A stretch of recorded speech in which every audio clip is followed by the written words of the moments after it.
Ministro, usted hoy acá estaba hablando que no está lista toda la reglamentación, lo de diciembre con el tema de marihuana no fue suficiente, todavía falta. ¿Qué hace falta para que sea una realidad este tema de marihuana medicinal?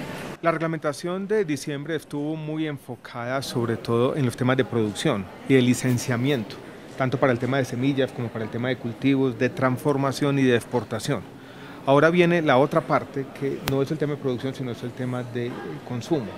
Por ejemplo, hay que cambiar un decreto que es el decreto 2266 en el que estamos trabajando ya con el INVIMA para que en Colombia se puedan comercializar fitoterapéuticos que tengan psicoactivos, que tengan por ejemplo alguna porción de THC, que es el tetrahidrocannabinol, uno de los principios activos presentes en los derivados del cannabis. Pero también ellos inicialmente los laboratorios naturistas habían dicho que también se necesitaba un cambio para permitir derivados, por ejemplo, de la amapola, del cáñamo y demás, de otras plantas psicoactivas.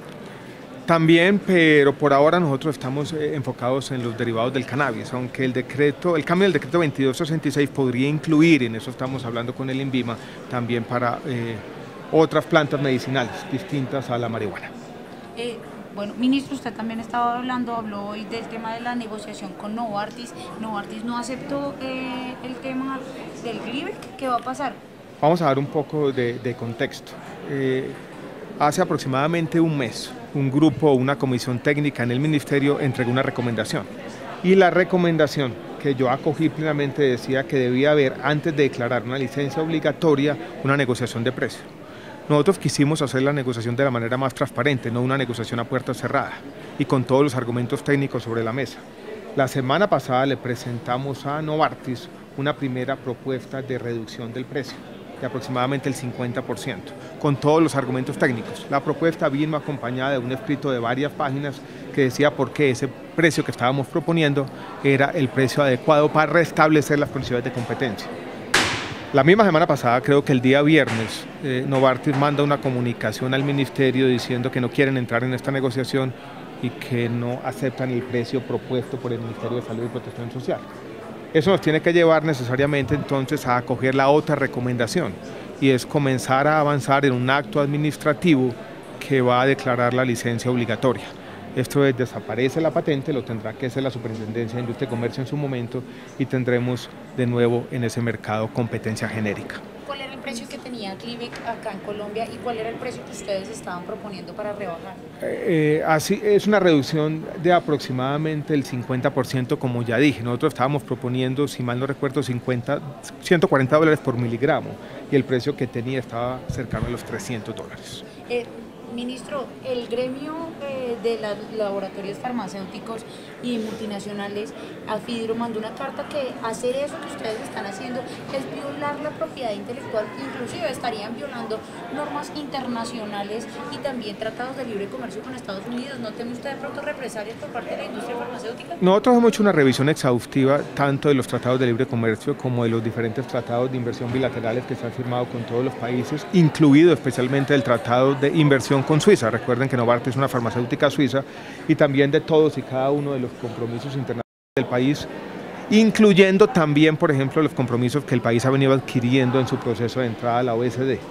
Estamos seguros, porque incluso hay excepciones explícitas de que este paso, este acto administrativo que estaremos expidiendo en los próximos días o semanas, no viola ninguno de los compromisos internacionales del país, ninguno en absoluto. Por último, vuelvo al tema de marihuana.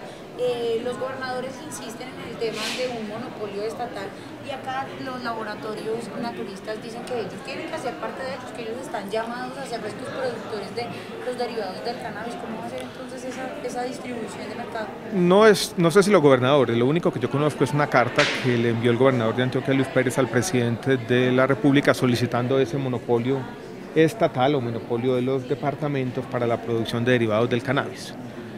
Para crear ese monopolio que reglamentaría un artículo de la Constitución, tendría que existir una ley, una autorización legal explícita y una ley de iniciativa gubernamental.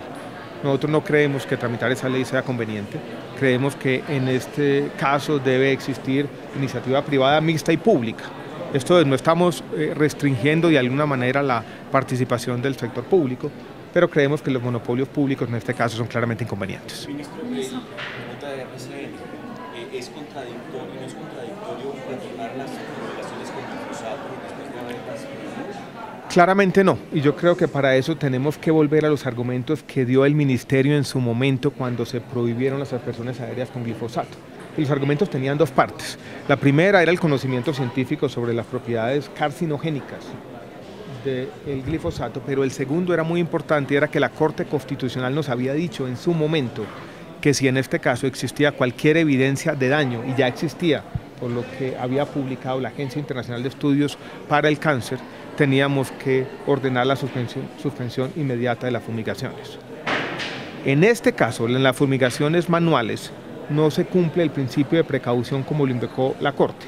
¿Por qué? Porque la población que está afectada no son campesinos inermes que no pueden gestionar el riesgo y que son una población vulnerable, sino erradicadores que van a tener todas las condiciones de seguridad, los guantes y las máscaras, como lo establece de manera clara el estudio que hizo el Ministerio y que le va a presentar al Consejo Nacional de Estupefacientes para tomar esta decisión, que a propósito no se ha tomado todavía.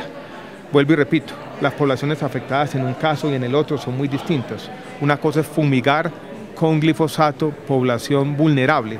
Otra cosa es una erradicación manual en condiciones controladas y con usos ocupacionales claramente reglamentados por el Ministerio de Salud y Protección Social. Ministro, pero esto no puede ser, digamos, también un riesgo para estas personas que lo van a hacer manualmente si todos estos cultivos habitualmente están rodeados por minas antipersona. ¿Podría también ser un riesgo, pues se pase de un riesgo a otro? Pero es un riesgo de otra naturaleza, sobre lo que nosotros ya como Ministerio de Salud no podríamos dar la última palabra. Ya simplemente hay una política de Estado que tiene que ser evaluada en el seno del Consejo Nacional de Estupefacientes, donde esos riesgos de otra naturaleza, por ejemplo los riesgos que imponen las minas antipersonales, puedan evaluarse. O sea, tiene que haber un análisis exhaustivo de la costo-efectividad de esta política. Pero lo que nos corresponde a nosotros como Ministerio de Salud es decir, claramente aquí no hay una contradicción, como tampoco había la contradicción, y lo explicamos en su momento, entre la prohibición de la aspersión aérea con glifosato y la no prohibición de los usos industriales, que siguen vigentes en Colombia y en muchos países del mundo. Recuerden lo siguiente, yo creo que es una información de contexto importante para tener todos en mente. Colombia era el único país del mundo que estaba haciendo aspersión aérea de cultivos ilícitos, pero todos los países del mundo, la gran mayoría, siguen utilizando el glifosato para usos agroindustriales. Eso no ha sido prohibido. Lo que se prohibió por condiciones muy específicas y por la aplicación del principio de precaución en este caso, por la población que estaba siendo afectada, fue la aspersión aérea. Sería una contradicción, esto sí quiero decirlo, si nosotros estuviéramos, por ejemplo, autorizando aspersión aérea con otra sustancia. Ahí yo creo que sí todas las críticas que se han hecho cabrían. En este caso, con la aspersión manual no caben las críticas, creo yo. Cambiando de tema, sobre la alerta que lanzó la Defensoría del aumento de casos de malaria en el Chocó, ¿qué se está haciendo para trabajar este tema? Hicimos un taller la semana pasada, estamos haciendo otro taller en Cali con todas las autoridades del Pacífico esta semana. Somos conscientes de que hay un desabastecimiento global de los medicamentos antimaláricos. Conseguimos 7.000 medicamentos que le vamos a entregar a las autoridades de salud del departamento del Chocó. Y queremos también llamar la atención sobre una conexión que el país está comenzando a descubrir. Esto entre la conexión de minería ilegal, el uso de mercurio, el aumento de los casos de malaria, no solamente en el Pacífico, sino también en el Bajo Cauca y en otros de los centros donde se está focalizando este problema. Esta es otra de esas consecuencias adversas. Es un tema complejo de salud ambiental de la minería ilegal en nuestro país. Usted estaba en Nueva York, pero acá se presentaron 2 atentados contra una sede de Café Salud y la superintendencia. ¿Qué dice usted al respecto? Lo único que podría decir al respecto es que hemos sabido desde el comienzo que hay fuerzas oscuras tratando de, en este caso literalmente, bombardear este proceso y que seguiremos adelante, como toca.